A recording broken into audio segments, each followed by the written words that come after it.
Հայրաջան բարի երեկո, այսօր տեսնում եմ, որ այդ դեղին մամուլի մակարդակից չանցած այդ հողատու հերետիկոսը անօրինական ինչ-որ հեռախոսաձայնագրություններ և համոզված եմ դա Անգլիայի հատուկ ծառայությունների օգնությամբ այսօր բոլորին է լսում, բոլորին դրանք եկել են լցվել են ստե և բոլորը ընկած են այդ աբիժնիկ հերետիկոսի ուրեմն հրամանները կատարելով և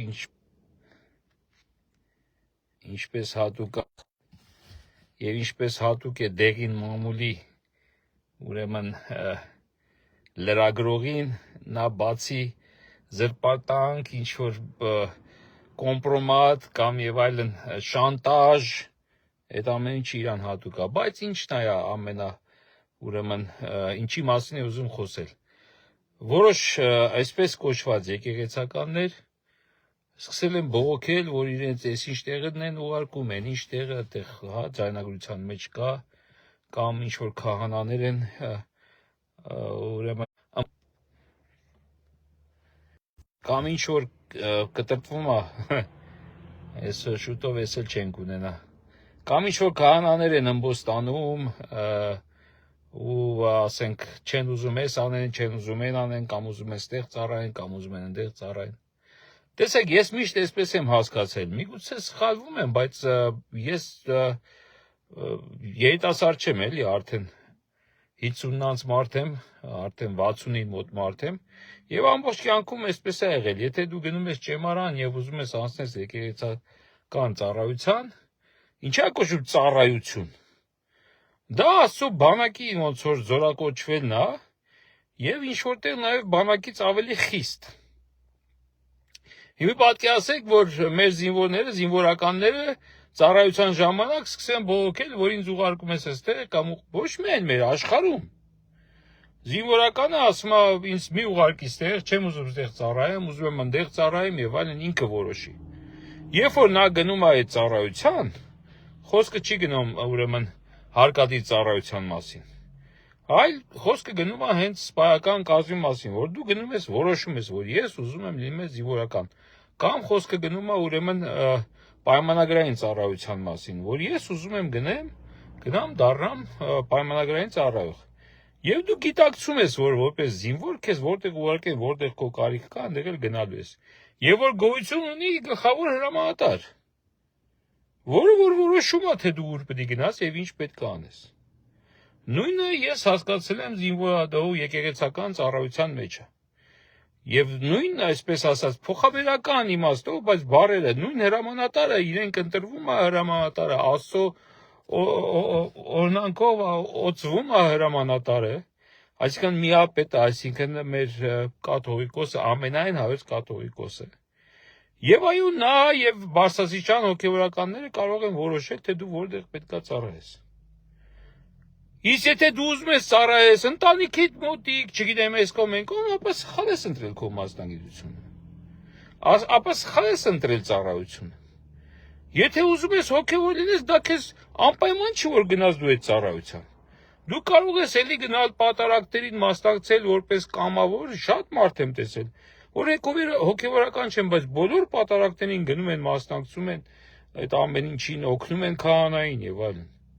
Գնայր այդպես լիներ, տանդ մոտ ձեր եկեղեցում կգնայիր, կծառայեիր։ Ամեն կիրակի պատարակ կաներ,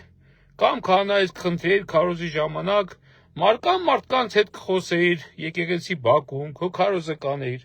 Այսինքն կամավոր սկզբունքով և քեզ ոչ ոք չէր ստիպի, որ դու գնայիր այստեղ կամ ընդեղ ծառայեիր։ Իսկ եթե գնացել ես գիտակցելով ծառայության անցել ես Աստծո բանակին, այսինքն եկեղեցու, պետք է նաև գիտակցես, որ եկեղեցում գոյություն ունի հրամանատար, որը Աստծո կողմից է ընտրվում, օծվում է։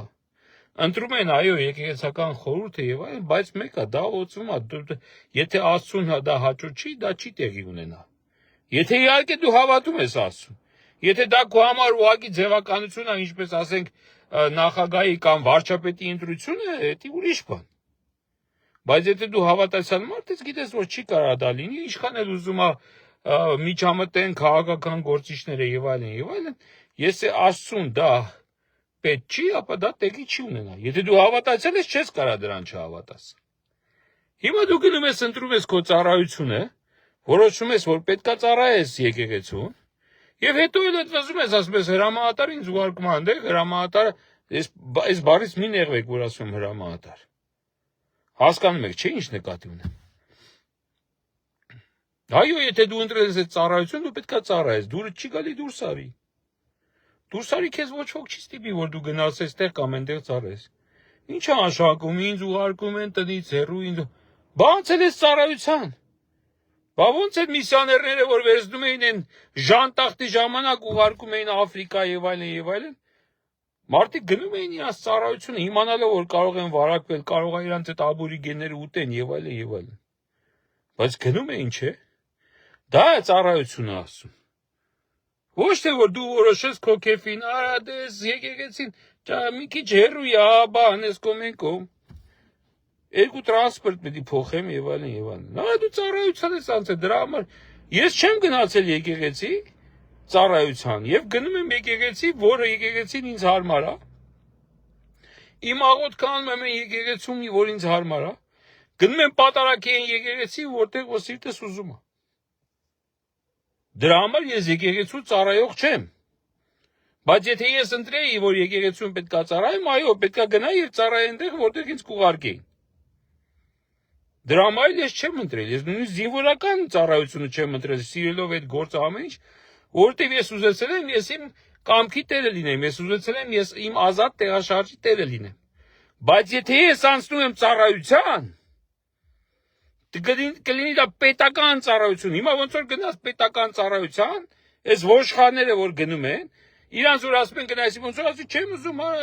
չես ուզում դուրս արի։ Նույնը բանակումը, նույնը եկեղեցումը, ծառայությունն է դրա համար կոչվում։ Երիքը նվակ ու լացեք կամ դուք որոշեք ով պետքա այս եկեղեցում լինի, ով պետքա չլինի։ Արդեն քահանան է որոշում, էլի ով պետքա թե ծառայի, ով պետքա չծառայի։ Այ քեզ բան, հասել եք, եկեք իջենք։ Ես եմ ուզում ասի։ Հիմա այդ որտես տարածում եք այդ բաները, վայ սա ասես նա ասի։ Այո։ Եվ ցույցերին վերաբերող։ Բոլոր ցույցերին, այդ թվում եւ Նիկոլի ցույցերի ժամանակ։ Բա այն ժամանակ ինչի՞ չէր բողոքում, որ կաթողիկոսը մարդեր ուղարկում, որպեսզի բախումներ չլինի։ Նույն Բագրատ Սրբազանը, այ Նիկողոս, այ չգիտեմ Հուդոլոս,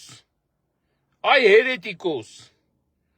որ հենց ձեր կազմակերպած ցույցերի ժամանակ գալիս էր կանգնում էր ոստիկանության եւ ժողովրդի արանքում։ Բա ինչի՞ չէր գալի ասում Բագրատ Սրբազանն, բռնեք այս մարդուն տարեք գցեք խուցը։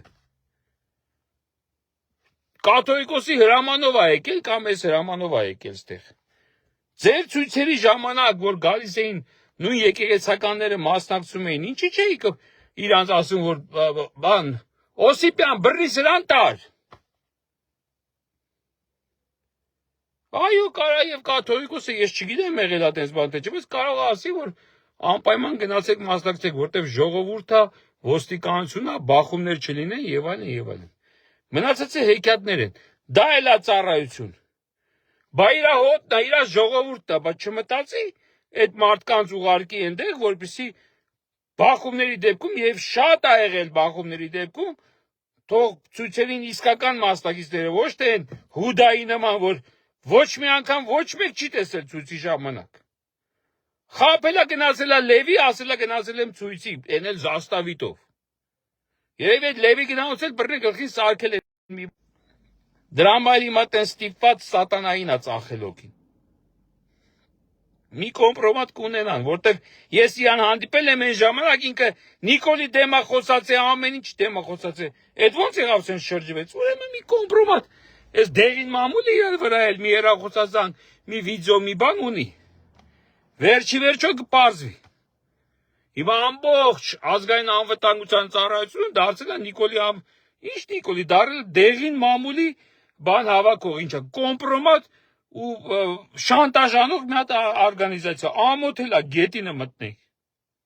գետինը մտնենք բոլորս, որ մեր ազգի ասենք շպիոնները լցված վխտում են այս երկրում։ Ով ոնց ուզում է գայս են ինչ ուզում են թուրքերը նկարում են տանում են։ Սրանք ընկած էս հոգեվորական են լսում, էսի սրանց ոնց մտավ, էնի նրան սենց արեց, դեղին մամուլի լրագրողը դառնաց էս շեֆ ու ձեզ որպես տրապկա օգտագործում է, տենց է։ Սրան բռնեք գցեք գետին, նրան բռնեք գցեք, հա ինչ բռնեցիք, սա աղիս էլ բռնելու եք, գիտեք։ Վաղ թե ուշ բոլորս էլ բռնելու ենք, են ամեն հերթով գնում են։ Բայց դա չի նշանակում, որ պայքարը կանգնելու է։ Ընդհակառակը շարունակում, ինչքան բռնեք, այնքան ավելանալու է մարդ։ Կարծում եք, որ իզոք վախեցան, հա։ Ասենք հիմա այդ փաստաբանին բռնեցիք Կոչուբաևին։ Կարծում եք մնացած փաստաբանները սուս են մնալ։ Չէ, հեսա ընդհակառակը այն փաստաբանները, որոնք նույնիսկ սուս էին մնում, հիմա ընդհակառակը հասկանալը, որ արդեն բանը հասել է իրանք էլ են կանգնելու պայքարին։ Տենց է։ Աշխարհի օրենքն է տենց, ինչքան ուզում է այդ հերետիկոս դեղին մամուլի սրեկան, ինչքան ուզում է ֆինտ ու ֆլուշկա անի եւ այդ ուժային բանը օգտագործի անձնական հետանցքը պահելու համար։ Կներեք։ Այդ էլ ասածս, թե հիմա ինչքան ուզում է հրապարակեն։ Այս բոլշեգին բերել լցել են, իրանք ցեղակիցները նույն բոշաներն են, չէ՞, դարեր առաջ եկել են։ Գիտեք, չէ՞ որ բոշաները որտեղից են իրականում։ Ինչ վրա լավ անցանք առաջ, էդի շեղվեն կողքից։ Ինչ է ասում, հա։ Ինչքան ուզում եք ճնշում գործադրեք, կրկնակի պայքար ուժեղանալու է։ Հիմա այդ նրան բռնեցիք, փաստաբանին բռնեցիք խոսքի համար։ Լրիվ այդ նյո բոլշևիկները ուր են։ Հա, դուք մնացորդն եք, այն 37 թվի դիում գրողների, 45-ին դավաճանողների, բանը գերմանական զորքին ծառայողների, բանը լրտեսների եւ այլի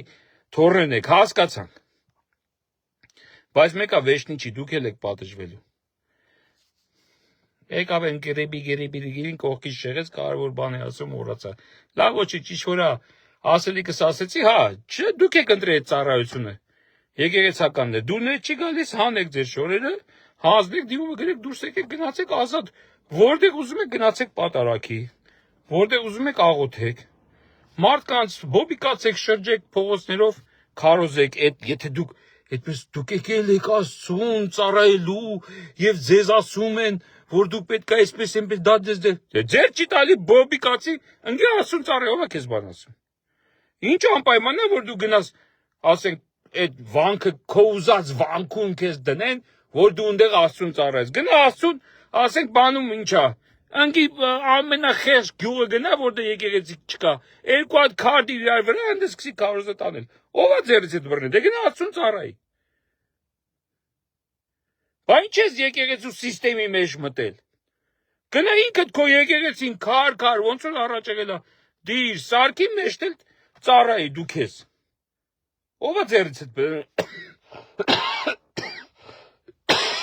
Ո՞վ է ձերից այդ բռնելու։ Իսկ եթե դու եկել ես մտել ես այդ կառույցի մեջ ծառայելու, նորից եմ ասում, դա զինվորական ծառայություն էլ բարդ բան է։ Ապա պարտավոր ես ենթարկվել ըստ կանոնակարգի։ Այդքան բան։ Նենց որ ինչքան ուզում ես դեղին մամուլի լրագրողս ես բաներանի ԱԱՑ-ականն է գնան սրան նրա հերախոսը լսած այդ մի վեցի հետ համագործակցելով սաղի զապիսները հանեն դնեն այս կոմպրոմատ մեկի վրա մյուսին այդ բոլոր եկեղեցականները օֆրեն դրանց վրա կոմպրոմատ ունեն վերջում պարզվելու դա իմ կարծիքն է բոլորի վրա ինչ որ կեղտոտ կոմպրոմատ ունեն կամ էլ թե չէ դրանք ներդրված հատուկ ի սկզբանե ներսից քանդելու քանի որ այդ տեխնոլոգիան արդեն վաղուց օգտագործվում է, սովետը քանդել է այդ տեխնոլոգիայով է եղել, մնացած ամեն ինչը, այս ամեն ինչ ինչ որ եղավ այդ տեխնոլոգիայով է եղել, այսինքն ներդնում են, ճեմարան ուղարկում են իրանց մարդկանց, ինձ ասել են, որ աղանդավորները իրանց երեխաներին ուղարկում են ճեմարան։ Շատ վաղուց են ասել։ Ուղարկում են հույսով, որ մի 25-30 տարի հետո եկեղեցական խորհրդում իրանց այդ ուղարկած այդ ներսի այդ ուրեմն տրոյական ձիու բանով ուրեմն պրինցիպով կշատանան եւ կարան այդ կառույցն քանդել։ Դրա դեմը իհարկե հուսով եմ Աստծո օրհնությամբ կառնվի հենց եկեղեցի, հենց կամեջ այդ հզոր ազգային միակ այսօր մնացած ազգային կառույցի կողմից։ Այդքան բան։